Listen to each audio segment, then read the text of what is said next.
Bom dia a todos. Este é o quadro Semeando Direito, um quadro realizado em parceria com o programa Terra e Negócios e o grupo de pesquisa em Direito Empresarial da Universidade Federal de Mato Grosso.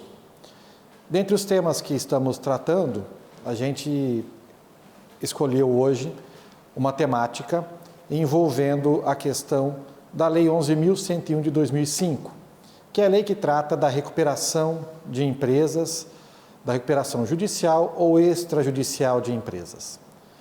Como boa parte dos senhores envolvidos na tarefa do agronegócio já sabem, esta lei possibilita uma série de benefícios para que a atividade empresarial possa se sobreerguer diante da ocorrência de dificuldades financeiras, diante da ocorrência de crise econômico-financeira. Não obstante, a atividade rural passou por alguns questionamentos em relação à aplicabilidade ou não desta lei ao produtor rural pessoa física. Os produtores rurais organizados como pessoas jurídicas sempre tiveram a possibilidade de requerer a recuperação da atividade desenvolvida por meio da Lei 11.101 de 2005. Porém, os agricultores, pessoas físicas, aqueles que exercem sua atividade agrícola sem estarem organizados como uma pessoa jurídica, sempre tiveram algumas restrições por alguns tribunais do país para poderem sobreerguer sua atividade, para poderem enfrentar a crise econômica financeira com a utilização, com a aplicação da lei da recuperação de empresas extrajudicial ou judicial.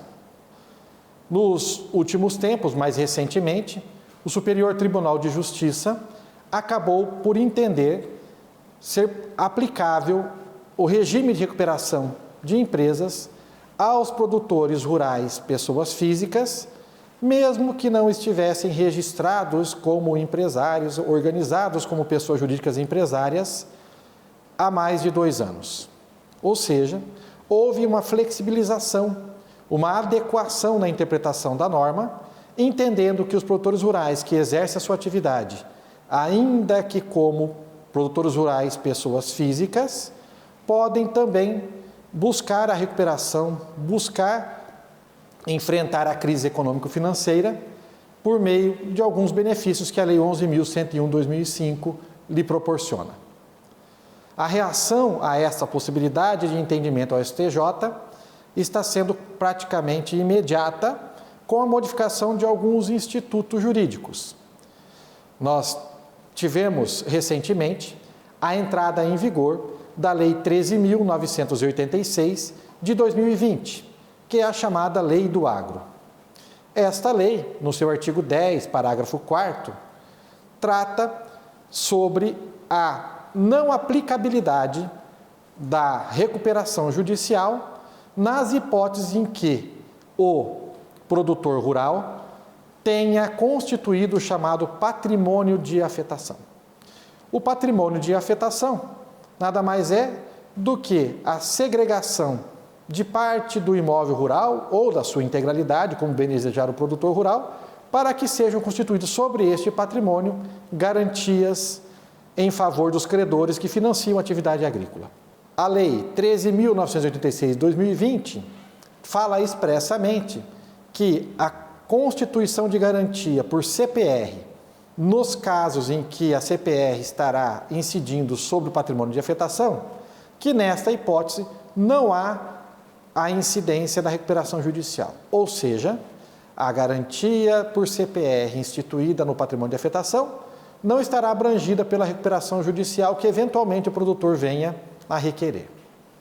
Não obstante esta inclusão da Lei do Agro, há também uma nova perspectiva para disciplinar essa questão. Está tramitando no Congresso Nacional um projeto de lei, que é o projeto de lei 1397 de 2020. E este projeto de lei traz uma alteração específica na Lei 11.101 de 2005. Qual é a proposta de alteração? A proposta é deixar evidente que a Lei de Recuperação de Empresas não se aplicará para os créditos que estejam garantidos por CPR, ainda que não seja no patrimônio de afetação, para os créditos que sejam decorrentes de compra e venda futura de produtos agrícolas. O que nos chama a atenção é o fato de que, com essas duas alterações, certamente o resultado da lei de recuperação de empresas para o produtor rural ficará bastante mitigada, tendo em vista que o grande volume de créditos que são tomados pelos produtores são garantidos por cédula de produto rural, que são o instrumento mais utilizado pelo mercado para poder otorgar crédito aos produtores. Chamamos a atenção para essas duas alterações justamente como uma reação à possibilidade do produtor rural requerer a sua recuperação judicial. Esta reação terá que ser bem analisada pelos produtores, bem analisada pelo sistema financeiro, para saber se a aplicabilidade dessas restrições da recuperação judicial às operações garantidas por patrimônio de afetação e por CPR, se serão benéficas para ambas as partes da relação creditícia. Muitas vezes se coloca o benefício imaginando que isso será favorável ao credor, mas isso pode trazer uma séria reação, uma séria causa de prejuízo ao devedor. Esperamos que os agentes integrados na cadeia produtiva e os órgãos de representação dos produtores, bem como dos órgãos de crédito, possam dialogar sobre essas alterações e chegar a um bom termo sobre a sua aplicabilidade, os seus benefícios aos produtores rurais, uma vez que, como já dito, isso traz uma mitigação aos benefícios da recuperação judicial aos produtores rurais. Esse era o tema de hoje, agradecemos a atenção e pedimos a todos que nos enviem suas sugestões, as suas dúvidas e suas críticas, para que possamos dialogar com todos os senhores que estão nos assistindo. Muito obrigado.